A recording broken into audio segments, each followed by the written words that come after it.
குட்டி கதை ஃப்ரெண்ட்ஸ். முதல்ல நம்ம நேசிக்கணும் ஃப்ரெண்ட்ஸ். ஏன்னு கேட்டிங்கன்னா, ஒரு ஒரு பாப்பா வந்துட்டு சாகணும்னு சொல்லிட்டு ரயில்வே ஸ்டேஷன் போகிறாங்க.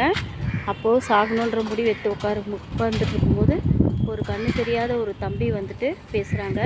என்னக்கா நீங்கள் சாக போகிறீங்களா அப்படின்னு. ஆமாப்பா, எனக்கு வாழ்க்கையில் நிறைய கஷ்டம் கடவுள் கொடுத்துட்டாரு, நான் உயிரோடு இருக்க மாட்டேன், சாக போகிறேன்னு சொல்கிறாங்க. அப்போ அந்த தம்பி சொல்கிறாங்க, எப்படியும் நான் வேணான்னு சொன்னால் நீங்கள் கேட்க மாட்டீங்க, அதனால் கடைசியாக நான் சொல்கிறது மட்டும் கேளுங்கன்னு சொல்கிறாங்க. சரி சொல்லுப்பா, சாகும்போது உன் பேச்சை நான் கேட்குறேன் அப்படின்னு சொல்லிட்டு கேட்கும்போது அந்த தம்பி சொல்கிறாங்க, நான் பிறந்தப்போ குருடன்னு சொல்லிட்டு எங்கள் அம்மா என்னை விட்டுட்டு போயிட்டாங்க. எங்கள் அப்பா எனக்கு இல்லை, எனக்கு 2 கண்ணுமே பிறந்ததுலேருந்து இல்லை. ஆனால் நான் வாழ்ந்துட்டு தான் இருக்கேன். எப்போவுமே வந்துட்டு நம்மளுக்கு கடைசி வரையும் அம்மா அப்பா கூட நம்மளுக்கு கூட வரமாட்டாங்க.